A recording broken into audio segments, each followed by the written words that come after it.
ابا کے کمرے میں داخل ہوئی تھی۔ سب لوگ پہلے ہی وہاں موجود یقیناً میری ماں کے خلاف محاذ کھولے بیٹھے تھے۔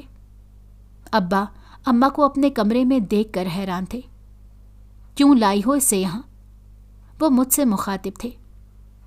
میں اماں کی کہانی آپ سب لوگوں کے سامنے سننا چاہتی ہوں، میں نے ابا سے کہا تھا۔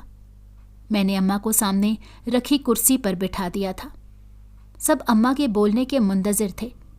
اماں پریشانی سے میری طرف دیکھ رہی تھی۔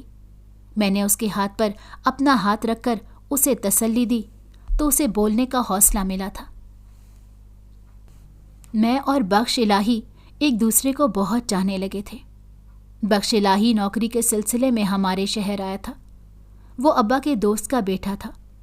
ہمارا شہر اس کے لیے اجنبی تھا۔ وہ وہاں کسی کو نہیں جانتا تھا، لہٰذا وہ اپنے ابا کے دوست کے گھر چلا آیا تھا۔ میرے ابا بھی اپنے پرانے دوست کے بیٹے سے مل کر بہت خوش تھے۔ انہوں نے اسے گھر کی چھت پر بنا کمرہ رہنے کے لیے دے دیا تھا۔ اماں جوان جہان لڑکے کو گھر میں ٹھہرانے پر غصہ تھی، پر ابا کا کہنا تھا کہ وہ ان کے جگری دوست کا بیٹا ہے، ان کے اپنے بیٹے کی طرح تھا۔ وہ آنکھ بند کر کے بھی اس کی شرافت کی گواہی دے سکتے تھے۔ ابا نے مجھے نئے مہمان کو چائے پہنچانے کا حکم دیا تھا۔ میں چائے بنا کر گئی تو بخش الہی نے مجھے پہلی بار دیکھا تھا۔ وہ مجھے دیکھتا ہی رہ گیا تھا۔ کیا اتنے خوبصورت لوگ بھی دنیا میں موجود ہوتے ہیں؟ اس نے مجھ سے سوال کیا تھا۔ اس کی بات میرے سر کے اوپر سے گزر گئی تھی۔ مجھے اپنی خوبصورتی کا اندازہ نہیں تھا۔ الہی بخش پہلی نظر میں ہی میری محبت میں گرفتار ہو چکا تھا۔ رفتہ رفتہ میں اور اماں بھی اس کی شرافت کے قائل ہو چکے تھے۔ وہ ایک شریف النفس اور نیک انسان تھا۔ اس نے جلد ہی اماں کو بھی اپنا گرویدہ بنا لیا تھا۔ اماں کے اچانک انتقال پر اس نے ابا کا بہت ساتھ دیا تھا۔ ابا خوش تھا کہ الہی بخش کی وجہ سے ابا کو اس مشکل وقت میں بیٹے کی کمی محسوس نہیں ہوئی تھی۔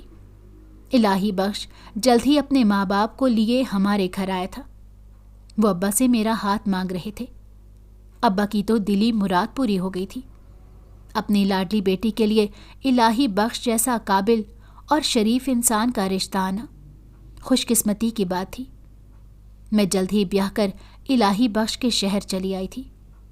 مجھے شادی کے دوسرے دن ہی معلوم ہو گیا تھا کہ الہی بخش کی خالہ کی بیٹی نصرت اسے دل و جان سے چاہتی تھی، اور میں نے الہی بخش کی زندگی میں آ کر اچھا نہیں کیا تھا۔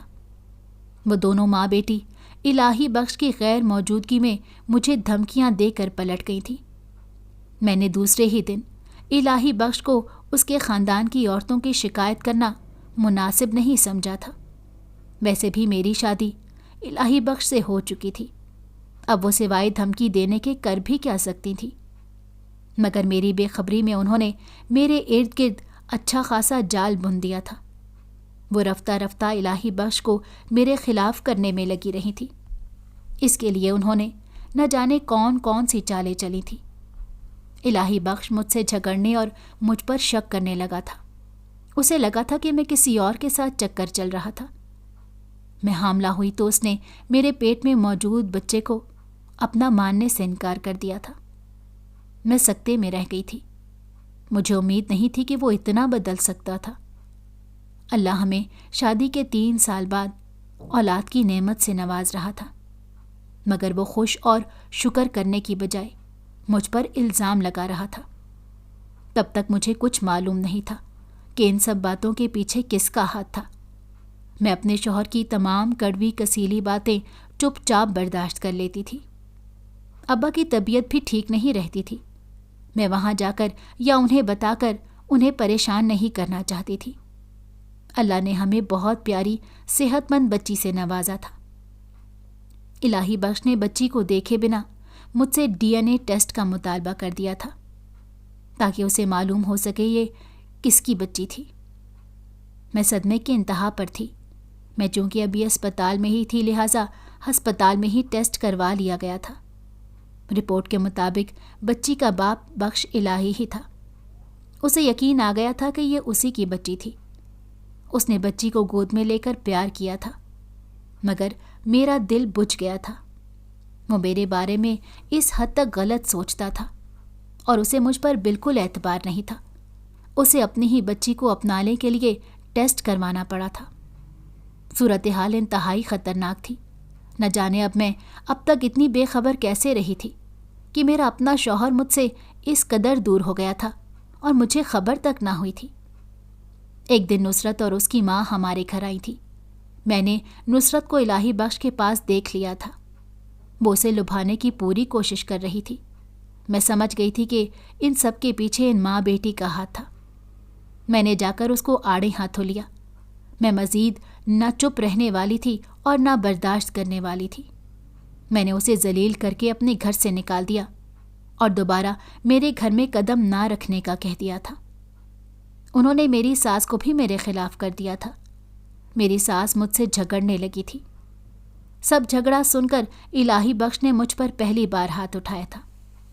میں اس کے چلتے ہاتھوں اور زبان سے اپنے لیے نفرت دیکھ سکتی تھی۔ میری بچی 1 ماہ کی ہو چکی تھی۔ میری ساس کسی کام سے گھر سے باہر تھی۔ میں گھر میں اکیلی تھی کہ نصرت اور اس کی ماں گھبرائی ہوئی گھر میں داخل ہوئی تھی۔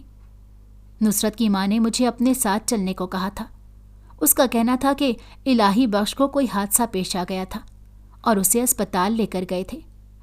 میں اپنی بچی کو نصرت کی حفاظت میں چھوڑ کر اس کی ماں کے ساتھ چل دی تھی۔ وہ مجھے رکشے میں بٹھا کر ہسپتال کی طرف جا رہی تھی۔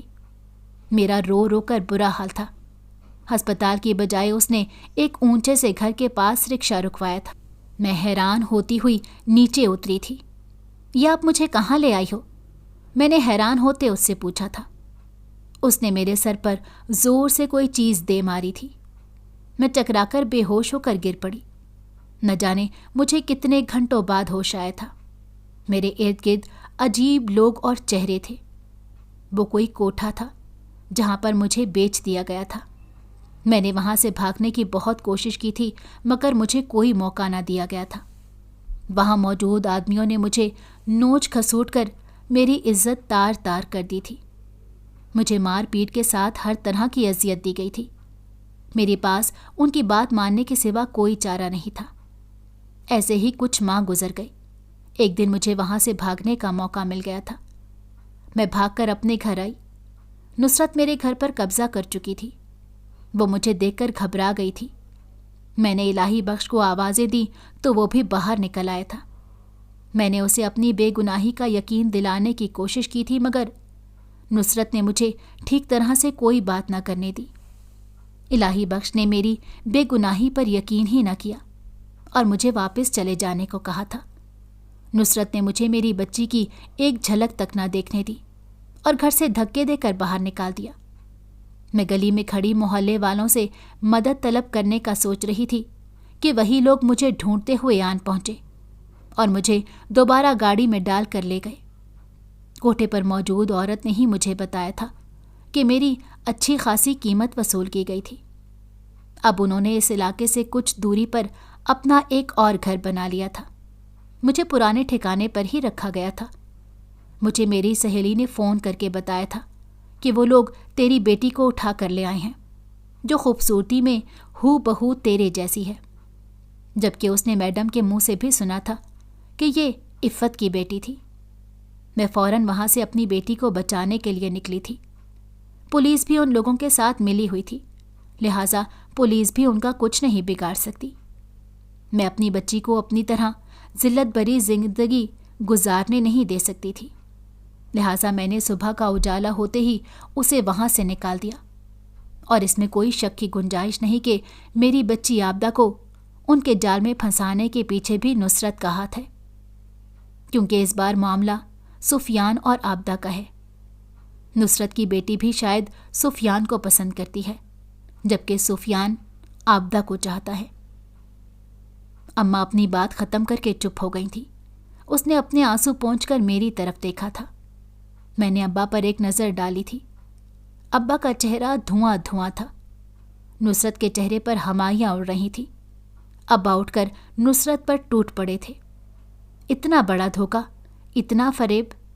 نصرت کی بچیاں اس کو بچانے کی کوشش میں ہلکان تھیں، پر ابا اسے کسی طور چھوڑنے کو تیار نہ تھے۔ میں چپ چاپ ابا کے ہاتھوں نصرت کو پٹتا دیکھ رہی تھی۔ اماں نے ہی مداخلت کر کے ابا کو روکا تھا۔ اب اس سب کا کیا فائدہ تھا بھلا؟ قصوروار وہ نہیں، آپ ہیں۔ اماں ابا سے مخاطب تھی۔ آپ نے کبھی مجھ پر اعتبار کرنے کی کوشش ہی نہیں کی تھی۔